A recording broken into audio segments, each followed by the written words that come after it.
Kate, you chased a story to the Turtleback Zoo in Essex County, and you went on a zip line with the Essex County Executive. What do you got? County Executive Joe.DiVincenzo says just 5 years ago there was talk of closing down the Turtleback Zoo in West Orange. But he says he had a vision it could be something great that would also be beneficial to the county. Today, the zoo costs about $2.7 million a year to run and takes in $5.1 million.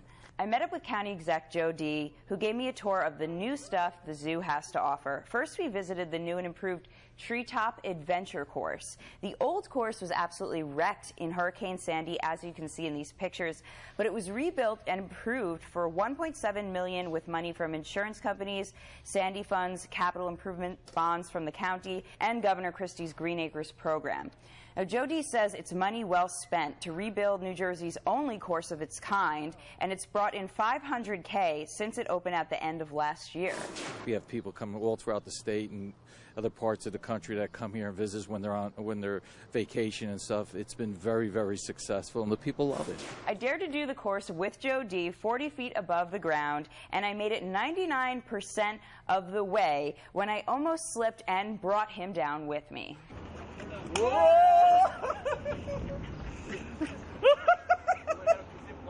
Next, we did the zip line, and I tried to tread my feet in the air to see if I could beat Joe D. in the race.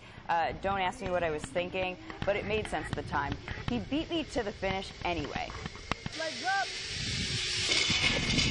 But what's a trip to the Turtleback Zoo without a look at the animals? We saw red pandas, jaguars, snow leopards, bobcats, capybaras, and of course, the newest exhibit, the sea lions. You may have caught WWOR station manager Diane Doctor's editorial on high property taxes in New Jersey, in which she reminds us some people think the $70 million in upgrades to the zoo since 2003 is a waste of taxpayer dollars. Not to mention the county's always expanding zoo, becoming more like a theme park.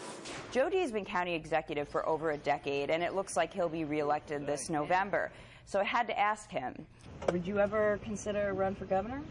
You know, that's after this election, it's something we're going to look at. I mean, it sounds great. You guys had a lot of fun. I'm glad that Joe D. and the governor are buddies over this. But just using the numbers you gave, Kate, $70 million from the taxpayers, and it takes in $5 and costs $2. That means to get this money back, it's going to take 23 years. I mean, it sounds like he's getting a good soundbite on the backs of Essex County taxpayers who pay among the highest taxes in New Jersey. We're also talking about Sandy funds in that $70 million. We're talking about donations from private companies. Yeah. We're talking about grants from the state of New Jersey from Governor Christie's Green Acres project. So it's not just $70 million from the people of Essex County. Right, but some of that Green Acres money comes from the taxpayers in other counties. It's definitely taxpayer dollars, but there's also a lot of revenue coming in, and this is a destination spot. You got to remember, Essex County also has Newark, also has Irvington, has some pretty significant needs in terms of resources, but I went and toured it also.